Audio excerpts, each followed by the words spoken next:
तालुक्याचे सावंत अध्यक्ष, आताच व्यासपीठावर आलेले आमचे मोरे सर आणि या सगळ्यांच्या मध्ये तुमच्यामध्ये असलेलं प्रमुख व्यक्तिमत्व सगळ्यांनी असले उद्योगपती आमचे शाळा सोबती प्रदीप सावंत ते मुंबईवरून आले की या प्रशालेकडे एकदा तरी येऊन जातात. तुम्हा आणि शिक्षकांना कुठेतरी भेटल्याचा आनंद आगळा वेगळा निराळा असा त्यांना मिळतो. हे त्यांच्या व्यक्तिमत्वाचं एक वैशिष्ट्य आहे. गावात आले की पहिला फोन आम्हाला 4-2 लोकांना करणार, काय कसे असतात, बरे असतात, फील त्याचे बोलण्याची नमस्ते नमस्ते नमस्ते सर नमस्ते. सुरुवातीला म्हणजे समजायचं हा सावंत साहेबांचा फोन आहे. त्यांचं नेहमीच रिंग असतं आणि त्याच्यामध्ये अगदी जवळता साधलेली असते. आजच्या या कार्यक्रमाच्या निमित्ताने तुम्हाला एक मनामध्ये असं आलं असेल की चतू दळवी यांची पुण्यतिथी साजरी करत असताना, जयंती साजरी करत असताना आम्ही त्यांचा परिचय आम्हास नाही, त्यांचं कर्तृत्व आम्हास माहित नाही, आम्ही त्यांना पाहिले नाही. पण शिवाजी खै बघला, आंबेडकरांखै बघला, पण त्यांच्या सारख्यांच्या जयंत्या आणि पुण्यतिथ्या आम्ही साजऱ्या करतोच ना. कारण त्यांनी केलेल्या ऋणाचा भार सदैव आपल्या डोक्यावर असलेला कृतज्ञतापूर्वक आम्ही जर त्यांची आठवण केली नाही तर नाकाळ करू याची भावना तुमच्या आमच्या मनात असल्यामुळे आपण करतो. आज आपल्याला सुद्धा या थोर व्यक्तींच्या व्यक्तिमत्वातून काही घ्यायचं असतं. मगाशी जाता जाता आपले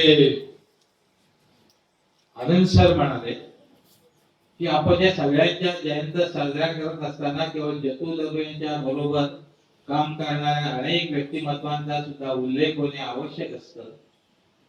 काही त्यांच्या बरोबर काम करणारे पडद्याआड गेले असले तर त्यांचं कार्य, कारण एखादा जेव्हा तंबू असतो तेव्हा तंबूला जर उभा राहायचं असेल तर त्या एका धारणावर मधल्या तो राहत नाही, तर त्याच्या बाजूला असलेल्या ओढण्या त्या तंबूला आधार देतात आणि तो दिवाखाने राबवतो. तसं जतू साहेब किंवा डॉक्टर साहेब यांनी गावाचं नेतृत्व करत असताना त्यांच्या मागे खंबीरपणाच्या ओढण्या होत्या, हे ध्यास आहे आणि ते नाकारूनही चालणार नाही. अशी अनेक व्यक्तिमत्व होती की त्यांनी सुद्धा दादांच्या बरोबर झोकून देऊन काम करून त्यांच्या मार्गदर्शनाखाली त्यांचे बोट धरून पुढे जाण्याचा प्रयत्न करून स्वतःच आणि या गावाच्या व्यक्तिमत्वाच्या विकासाच्या बाबतीमध्ये ज्यांचा मोठा वाटा होता ती व्यक्तिमत्व अनेक आपल्यापासून दुरावलेली असली तरी त्यांचं कर्तृत्व या इतिहासात कौशलीच्या नोंद आहे. तुम्हाला कदाचित वाटेल मग आम्ही काय करायचं या सगळ्या ऐका, तर तुम्ही या ज्ञानदेव सरस्वतीचे उपासक म्हणून आज जरी अभ्यासात गुंतलेले असला तरी त्याचबरोबर अभ्यासाबरोबर काही मूल्य तुमच्या ठाई जपली पाहिजे, जोपासली पाहिजे, वृद्धिंगत केली पाहिजे, जेणे समाजाला आणि तुमच्या व्यक्तिमत्वाला धडाकी आहे.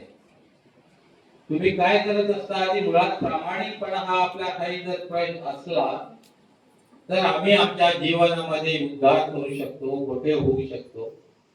आयुष्यातून पहिल्याने खोटं बोलणं हे मात्र टाकायला हवं. उठलो सुटलो खोट्या बोलण्याचा लय लोकांच्या आणि मुलांच्या अंगात असतात. कदाचित त्याच्यामध्ये केलेल्या अपराधाची शिक्षा होऊ नये म्हणून, किंवा आपल्याला काही लोकांना तरी उगाच काही जाऊ आपलं तर तिथे शिरोलीत जाऊ होतं घोडग्या जाते म्हणून सांगणारे सुद्धा असतात.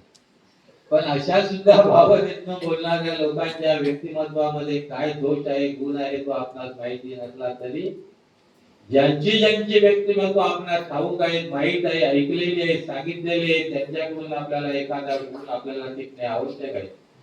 आज सुद्धा ज्या कौशली संघामध्ये जी लोक काम करता आहेत ते दादांनी घडवलेले आहेत, जतुदळवींनी घडवलेले आहेत. गाव पातळीवर आमच्यासारखे काम, त्यासारखे काम करणारे माणसं सुद्धा इथे जे आहेत ती डॉक्टर साहेबांनी रुजवलेली आहेत. आणि म्हणून या थोर व्यक्तींच्या या कृतज्ञतापूर्वक जर आदर केला नाही, आठवण केली नाही तर नाठाळपणाचा शिक्का कोणावर बसेल याची भान ठेवून तुम्ही आम्ही सगळ्यांनी आपण इथे एकत्र आलो. जतू दळवी हे एका आपल्या गावातले सुपुत्र आहे, तितक्यावर नाही तर त्याने मगाशी आनंद म्हणाल्याप्रमाणे 29 सालात स्थापन केले मुंबईतले लोक. कोण कुर्ल्या गावात होतो, कोण माटुंग्या गावात होतो, कोण लालबागला गावात होतो, बॉम्बे सेंट्रलला असे चौकूर होते, वाहनांची फार एक 4 ट्रक आता त्याच्या इलेक्ट्रिकवर मोटर रेल्वे चालली तसे रस्त्याच्या मधोमध असलेल्या रुळावरून त्या ट्राम चालायच्या. त्याच्यातून 10 पैसे 15 पैसे 20 पैशाचा प्रवास करून मुंबईतले कार्यकर्ते एक दुसऱ्याच्या बरोबर जायचे. त्यातले हे सगळे कार्यकर्ते आणि जतू दळवी होते. आता त्यावेळेस जी आपुलकी होती, एक दुसऱ्याविषयी आपुलकीने प्रेम होतं, ते आता फार पातळ झालेलं दुरावलेलं दिसतंय.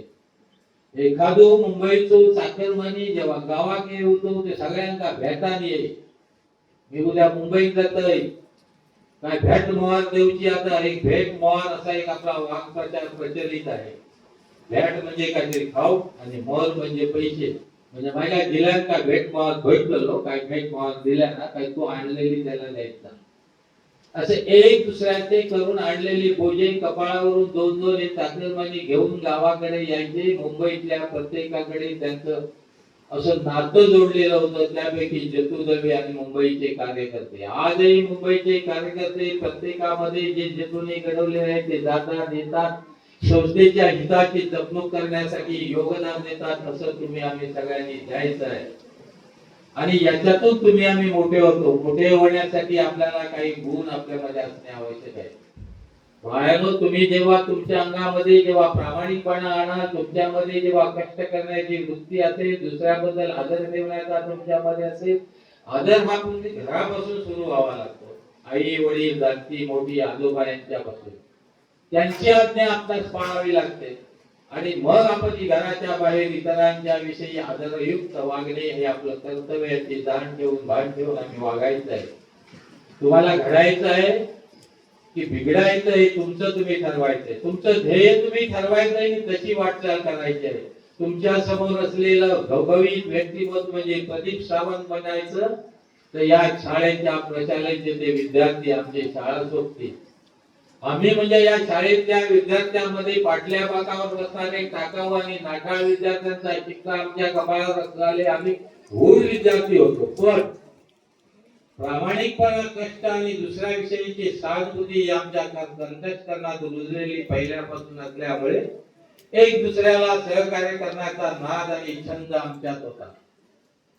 प्रदीप सावंत हे सुद्धा जरी मुंबईत गेले असले तरी त्यांचं लक्ष या गावाकडे होतं. या शाळेत शिकलोय त्यांनी एका गरिबीतून केलं. त्यांची घरच्या परिस्थितीचं ते वर्णन करताना तुमच्या आमच्या डोळ्यातून अश्रू येते की हलाखीचे पदार्थ दूध विकून गरम काम करणारे शिकणारे ते विद्यार्थी होते. परंतु स्वतःच्या चिकाटीने आणि आपल्या प्रामाणिकपणाने आणि जिद्दीने ते मोठे झाले. असा तुमच्या आमच्यामध्ये आदर्श असे आपल्याला शोधावे. वही लोक मला सांगतात काय आता जी बरा बिघाडी त्याचा आदर्श आदर्श शोधून काही लांब जावं लागत नाही. आपल्या घरापासून जवळपास शेजाऱ्या बाजारांच्या मध्ये आपल्या चांगल्या गुणांचा परिपोष आपण जेव्हा आपल्या अंगी घालतो तेव्हा आपण मोठे होतो याचं भान ठेवायला प्रदीप सावंतांनी कष्टाने आपला वैभव उभं केलं.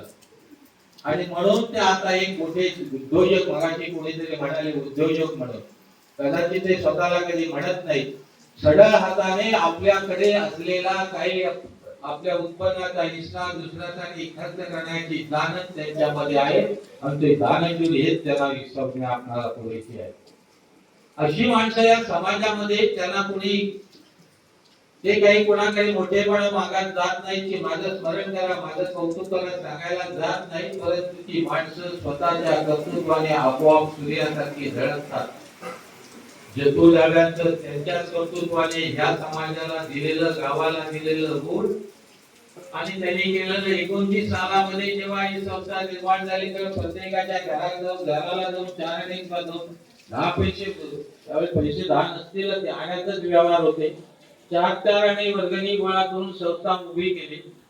त्यामुळे अति दुर्गम या गावामध्ये रस्ता नसलेल्या, शाळा नसलेली प्राथमिक शाळा सुद्धा या गावाच्या मध्यवर्ती या संस्थाच्या मदतीने आणि संस्थांच्या सावंतवाडी संस्था राजेश त्यांच्या सहकार्याने ही शाळा स्थापन करण्यासाठी या मुंबई संघाचा पुढाकार होता. आणि गावाच्या मध्यवर्ती 7वी पर्यंतची शाळा पहिल्याने या पंचक्रोशीत निर्माण झाल्यामुळे या गावातले बरेचसे विद्यार्थी 7वी पर्यंत फार महत्त्वाची असलेली 7वीची पीएचडी परीक्षा आणि तिचे पास होऊन अनेक लोक अधिकारी झाले, ऑफिसर झाले.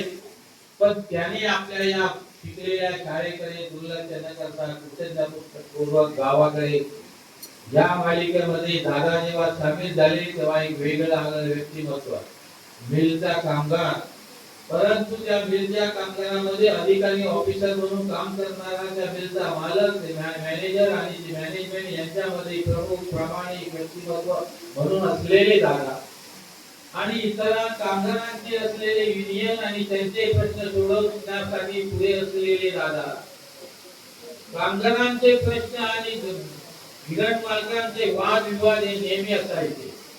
विकोपाला आणि टोकाला गेलेल्या वादविवादामध्ये सुसंगत तोडगा काढण्याचं कौशल्य दादांच्या मध्ये असायचं आम्ही जवळून पाहिलंय. आम्ही कधी भेटायला गेलो तर त्यांच्यामध्ये असलेली वाद विवाद आणि सुसंवादाची बोलणी आम्ही ऐकलेली आहे. या त्यांच्या मिल मध्ये ते मालकांना सांगायचे आपल्याला याच्यात असा तोडगा काढता येईल. इकडे कामगारांना येऊन सांगायचे या मिलचे तुम्ही कामगार आहे ते इथंही तर मिलचं तुम्ही राखलं पाहिजे आणि स्वतःचं हित सुद्धा तुम्हाला जोपासता आलं पाहिजे. यासाठी हा पर्याय तुम्हाला मान्य करावा लागेल आणि त्यांच्या वेळी यांच्या वेळी उतरून दोघांच्या मध्ये स्वर्णमध्ये काढणाऱ्या दादांचं कौशल्य अपार होतं. तेच कौशल्य दादाने या संस्थेमध्ये अनेक वेळा दाखवले. अनेक वेळा जेव्हा जेव्हा या संघटनेवर काही अशा प्रकारच्या समस्या निर्माण झाल्या तेव्हा यांनी पुढाकार घेऊन त्याच्यामध्ये आपल्या या सर्व मुंबईच्या कार्यकर्त्यांना गावपातळीवरच्या प्रमुख कार्यकर्त्यांना हाताशी धरून तो प्रश्न सोडवण्यासाठी डॉक्टर दळवी आणि जतू दळवी दोन प्रमुख व्यक्तिमत्व या गावामध्ये ठळक आपल्याला पाहायला मिळतात. विद्यार्थ्यांनो डॉक्टर जवळ कदाचित तुम्ही पाहिले असाल काही पाहिले नसतील पण त्यांच्या प्रकारची घराघरात चाललेली आमचे डॉक्टर म्हणून असलेली चर्चा तुमच्या कानी येत असताना तुम्ही आमचे डॉक्टर तुम्ही का म्हणता असा तुमच्या समोर प्रश्न येईल. पण त्यामध्ये आमचेपणा हाच आमचेपणा आहे. डॉक्टर दळव्यांनी त्यावेळी अनंत गरीब असलेल्या या प्रत्येक गावातल्या पेशंटला आणि त्याच्या कुटुंबाची नाडी त्यांनी 40 वर्ष 50 वर्ष इथे प्रॅक्टिस केल्यामुळे जाणलेली होती आणि प्रत्येकाला बरं करण्याचं कौशल्य कमीत कमी पैसा कोणी पैसा दिला नाही तरी सुद्धा डायरेक्ट आम्ही त्यांच्या बघितलेल्या अनेकांच्या खात्यावर लिहिलेले पैसे त्यांना कधी परत आले असतील माहित नाही. अपेक्षा कधी केली नाही कोणाकडे कधी मागितलं नाही. दिलेल्यामध्ये समाधान म्हणून गावाची सेवा करण्यामध्ये डॉक्टरांने आणि मिळालेल्या संधीचं सोनं करण्याचं काम मुंबईच्या पातळीवर जतू दळव्यांनी केलं. जतू दळवी केवळ मिलच्या युनियन मध्ये आणि मॅनेजमेंट मध्ये थांबले नाही. जतू दळवी तिने मुंबई संघाच्या कार्यक्षेत्रामध्ये दुर्पटन घेऊन राहिले नाही.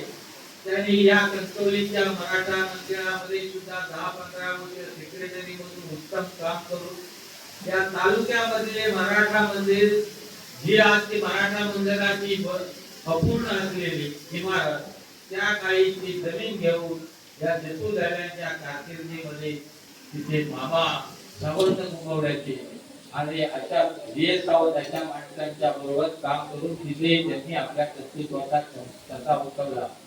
अशा कर्तृत्ववान माणसाबद्दल कृतज्ञता व्यक्त करण्यासाठी तुम्ही आम्ही जमलेल्या सर्व व्यासपीठावरील पुढारी तुम्ही बसलेले ज्ञानदेवीचे सरस्वतीचे उपासक या सर्वांना धन्यवाद देतो. जय